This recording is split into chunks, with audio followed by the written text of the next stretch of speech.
Hey guys and girls, Board now back with you. On this video I will be talking about Better Call Saul Season 6 Episode 5. The episode is called Black and Blue. Full spoilers from the start of this review. And another really packed episode. A lot of big things happening, or developing at least, in this episode. And it was another really good episode. A big episode for the Breaking Bad sort of fans, if you like. Obviously, I guess that's most of the people watching, because it's unlikely you would be watching up to this point. But I guess I just mean that there's a lot of Easter eggs and stuff from Breaking Bad in this episode, or at least hinted at. So very interesting stuff from that point of view.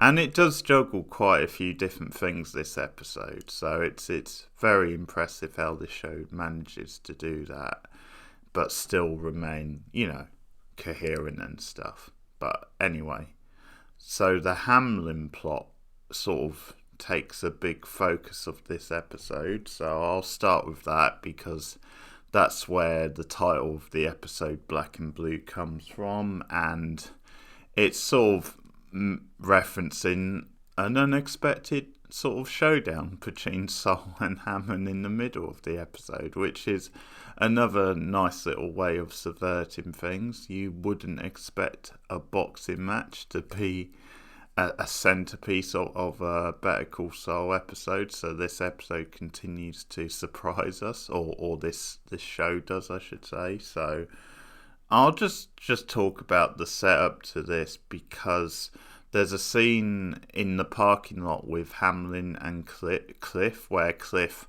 mentions to him all this stuff that's been happening. He mentions that he saw him like throwing a hooker out of his car, or what he believed to be Hamlin. And then obviously you've got the stuff with the drugs at the club in the locker, and you've also got like the clients and smearing some stuff on him. So this is what I like about this whole thing, because Hamlin obviously says it's bullshit, and when Cliff mentions then he had a meeting with Kim Waxler, that's when obviously a light bulb goes off, and he immediately jumps to, well, Saul Goodman has to be involved, or Jimmy as he knows him, Jimmy McGill. And that's where, I mean, to use a cliche, the gloves are kind of off, and he starts making a call, and says he's like taking a week off or something. So he's obviously pissed at this. But what I like about this scene is, because Cliff now has gone from the point where he no longer believes then all this isn't like coincidence. He's starting to believe that there's too many of these things, and they're starting to add up to Hamlin being guilty. And that's what I like about the irony of the scene, is obviously we as like the viewer, we know then it's not true, and that he's been like stitched up and it's been a whole thing. But if you just take a stand back from it and see it from Cliff's point of view, you would probably be suspicious and not willing to believe Hamlin neither. So from a dramatic point of view, it's worked so well, this stuff, because we've had a few weeks of it now, and it's actually built up to this point where Cliff at first was believing Hamlin, but now it sort of feels like there's just too many coincidences, and he no longer sort of believes him. So the scene plays very well because of that, and we lead to this unexpected thing in the middle of the episode where, if you'd said all the ways that Hamlin was going to try and get at Saul, you never would have predicted a boxing match. So he actually lures him to a gym, it's in the middle of the night, and he goads him into having a boxing match. And what I like about the scene is then Saul at first sort of calls his bluff and says, I think this is actually what you want. And he's sort of quite self-deprecating, because he says, what, you can beat the heck out of me? And And Hammond, as I said, sort of goads him into it, kind of said, "Oh yeah, I think you can handle yourself," sort of thing. Hold your own, and it's a really interesting scene. Now, it's a very funny scene the way it plays out, because I think there's a couple of good character beats in it. First of all, the fact that Saul's hubris did sort of get the best of him. And I think also the fact that it is so in character for like Jimmy / Saul to be as comical in his boxing match as he is, and he sort of does make a bit of a mockery of it. So I think it's his way of sort of partly, playing mind games in the match itself, but I think also it's just his way of saying to Hamlin, this is a joke type thing. And they have a bit of a tussle, and Saul does get some shots in, but ultimately Hamlin wins, which I can sort of buy, because he is like the more athletic one out of the two. I can imagine he sort of keeps himself in better shape. But what I also like about the scene and what it sort of means is then it's sort of Saul on a rare occasion out of his comfort zone, because so much of what he does to get ahead in life and so much of what he's doing with Hamlin and other people, he does through the guise of law, of like, criminal law, and he does through so many like scams and stuff. But this is more of a old fashioned, straight up fight. As funny as the scene is, that's sort of what it is to Hamlin. But another thing I like about it is that it's sort of this weird sort of scene in the middle of like this feud they're having. And the feud itself has nothing to do with physical fighting sort of thing. So it's almost subverting that kind of thing where in a lot of shows, sure, they would have like a punch up or something, or you might have a big type battle, but it's almost subverting that in the way that it's happening in the middle of the season, sort of, or almost the middle of the season. But it's not actually like the big battle. It's just a bit of a tussle, because the big battle is still coming, or so it seems. So after this, Hamlin goes and, he's hired like a private investigator, and he wants to find out everything about Saul. So, I mean, the gloves are literally off now.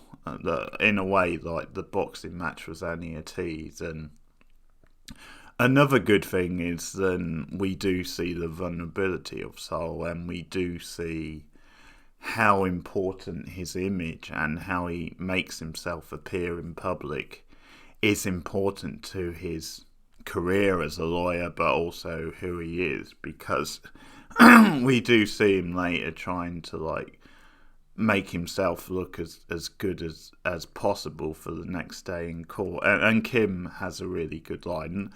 There's some good like moments of comedy in this one, but Kim maybe has, well, there's one or two of the best lines, but she certainly has one of them, which is about, yeah, you could use it as like a taxi, Saul Goodman, I will defend you to death sort of thing is the line, which is absolutely brilliant. I think even Jimmy has a little bit of a smirk, but it's also made a bit of a joke of, because like he's actually considering, should I use that tomorrow type thing. So it sort of gets a bit cynical than they're actually considering it as well. The other line in the episode I really like is actually in the scene with Hamlin and Cliff earlier, where like their assistant, who's like sort of like a junior associate, is like taking a meeting with like these older people, and they're sort of offering them their services and stuff. And there's this sort of funny line about, like some of us don't have like an extended sort of time or a protected timeline type thing, which I really love, because that's something she says to them stuff in the episode, because Saul has sort of found out that Nero's dead, or appears to be dead, and there's something like quite tense, and the dread is in the air with that one, and Kim's reaction, because she obviously knows different, is powerful because you're watching Kim, who knows this stuff but is afraid to tell Saul, and we know it, and you're just worried about what it could lead to. And it works really well dramatically because it's obviously going to be a big deal when Saul finds out. So that's good stuff. The other thing with Kim is the meeting with one of her ex-associates, someone else we've seen in the show before, and it's Lane from Gilmore Girls. It's that actress who I really love. I mean, big Gilmore Girls fans. Little plug, but I do review them on the channel every now and again, a sort of a retro review. But I do love Gilmore Girls, and Lane is one of my favourite characters. So it's nice to see that actress still getting work. So she has popped up in the show before, and Kim has this meeting with her, and this is what I mean about the understated sort of drama, and it shows you what a great actress Rhea Seehorn is, because of her just subtle reactions in this scene, where the meeting is to get intel, which I'm assuming is for the next phase of the Hamlin plan. But so she gets information about this like ex-judge owner, I think her name is sort of quite positive and happy to give Kim this information because she really admired her work, and she said, I was surprised you left because you were made a partner. But because Kim has gone into like helping people out who generally need it, fighting the good fight, and this is where the drama of the scene is like really good, because once again I think it's what that stuff represents, which is more important than the fact that Kim is using her for intel.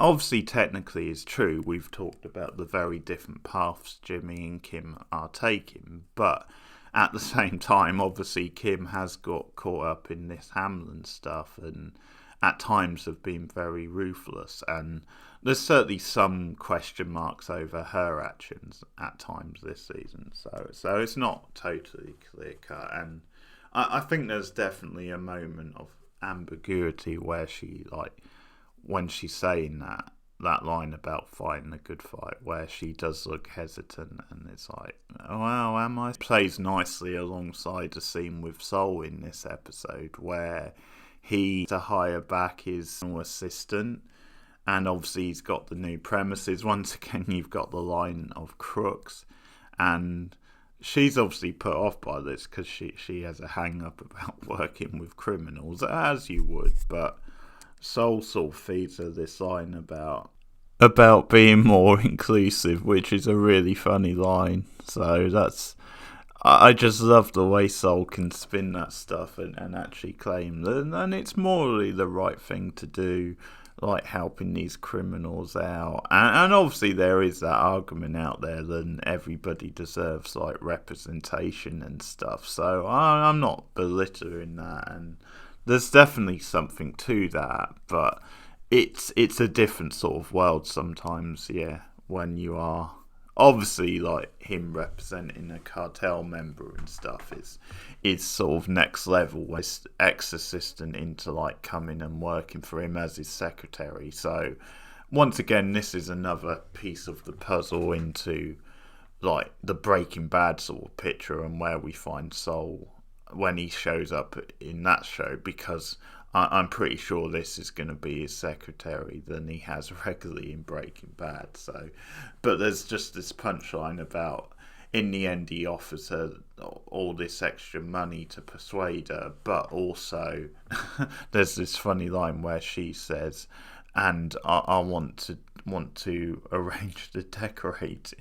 Is really funny. So I just love the fact that something so trivial would be a sticking point. It's like, yeah, you can offer me this money, but what I really want is to be in control of the decorating around here. Arrow makes an appearance, his first appearance actually, before well, since episode 1, and it is really well handled, really dramatic. In the seed, like by mentioning him in the episode, and it's quite a heavy theme because we see a fair bit of Gus and his paranoia around where is Lero, when's he gonna show up, and it's a big part of the episode just how paranoid and impatient Gus is getting, and that's something in itself, because Gus is one of the coolest ice cold customers you'll ever find. So even this stuff is throwing him off his game, which is great for the drama because it really sells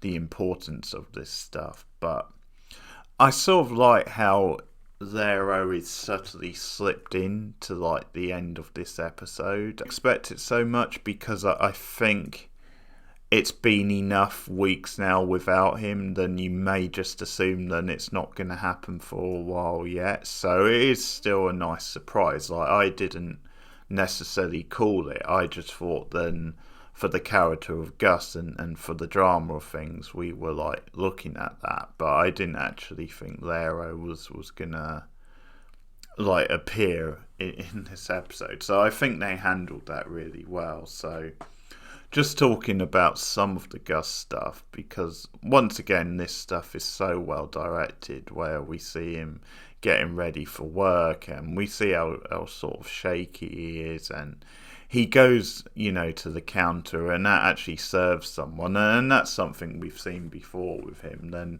he does take the whole job so seriously, then he is actually happy to go out and serve customers. And there's a funny line where he offers like the customer like one of their promotions where it, called Spice Girls, which I guess is just like humorous because of the real life pop group. But when the guy like orders something similar, but yeah, what happens is then his focus starts wavering and he starts having other thoughts, and he's clearly got the Lero thing on his mind.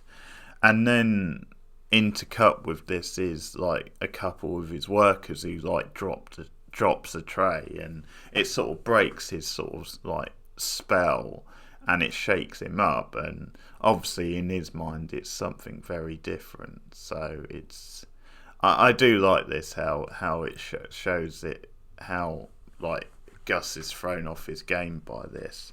And we see a scene later on where they go back to that house than we saw in the last episode, and he's actually like literally scrubbing the floor of the shower, which just shows you how much this stuff is bothering him. It is just an insight to what Gus would do, sort of thing, when he's actually like shaken up by something, which is something which hardly ever happens.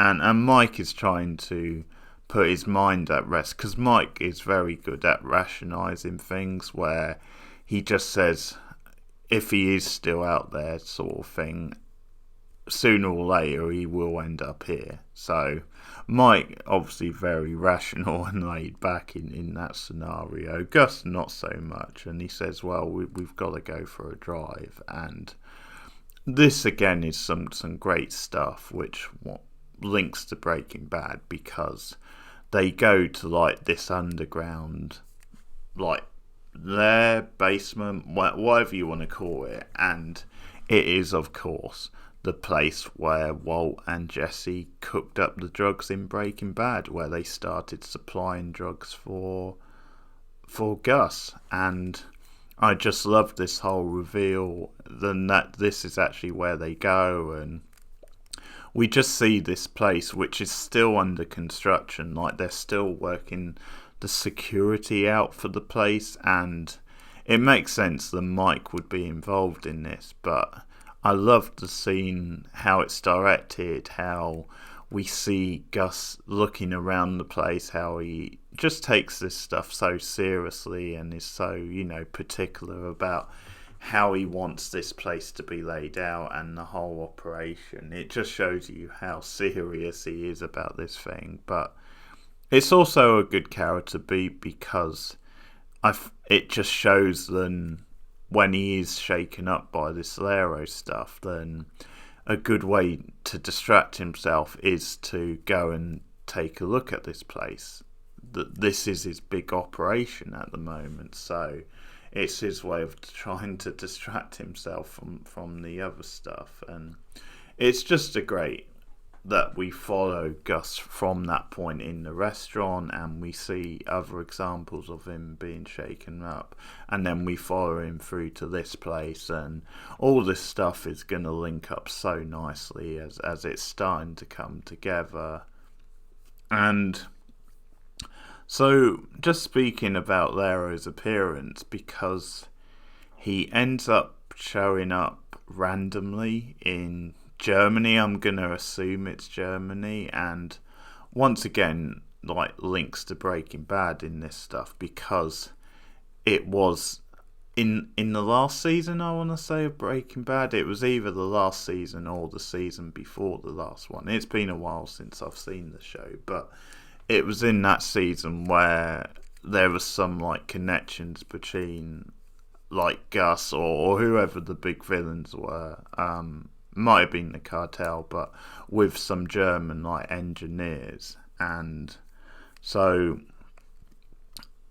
this might be a stretch on my part. I don't know for a fact that this is where this stuff is leading, but I think there's meant to be some connections. And even if it isn't like a direct link, I think it's just meant maybe to be a sort of an Easter egg or a wink to, like, the Breaking Bad stuff. But because also another thing we see at the start of the episode, the opening of the episode, is then someone in a lab, and they're, like, pouring some chemicals into, like, a jug or something like that, some tubes, and your mind races to it being something drug related, and it could maybe be the lab which they were working on and created in Breaking Bad. That certainly could be one possibility, and it leads to this like plaque with something on it, which is, like, written in German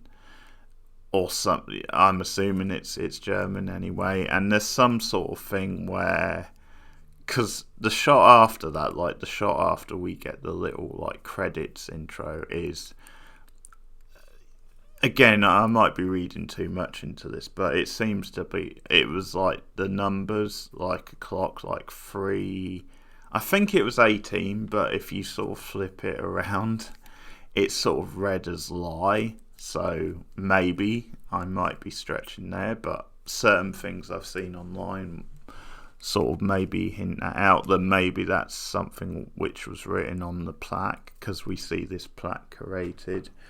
And the plaque appears at the end of the episode, so once again, they're sort of bringing all this together. So what happens is Lero shows up in this bar in Germany, and it's quite a funny start to the scene, because you get these two, like, this German couple, and not surprisingly, it's Germany, but they're playing, like, this quiz game on, like, this sort of arcade type machine, and this woman gives them an answer to something, and I'm assuming she gave them the wrong answer on purpose, because you sort of hear them, like, it's like, oh damn it, sort of thing, and she's, like, smirking. So I'm guessing maybe that was the point, and she gave them the wrong answer on purpose, but I'm not too sure. But anyway, it's there than there, and I just love this stuff, because he literally just coolly walks into the bar, and he's actually going under the name Ben, which obviously makes sense, then he would use a different name.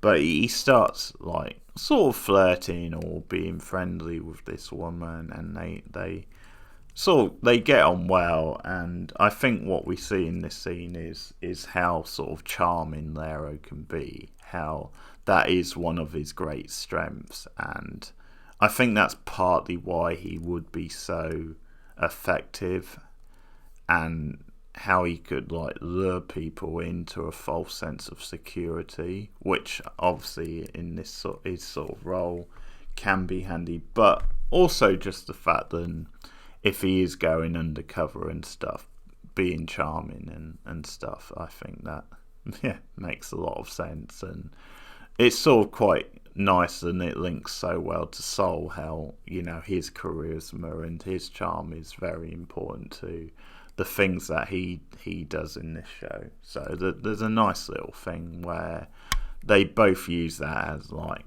a thing to get things done, and to a certain extent, it's a sort of, it's there for show. Although I think with Saul it is more sincere than it is with Lero maybe. But anyway, he starts getting close to this woman, and she opens up about her husband dying, and she says he was doing some sort of a job, but she doesn't commit to revealing what the job it was, but you can tell she's a little bit bitter about it, and she seems to feel hard done by that he died on this job, and that maybe she hasn't got the most support about it.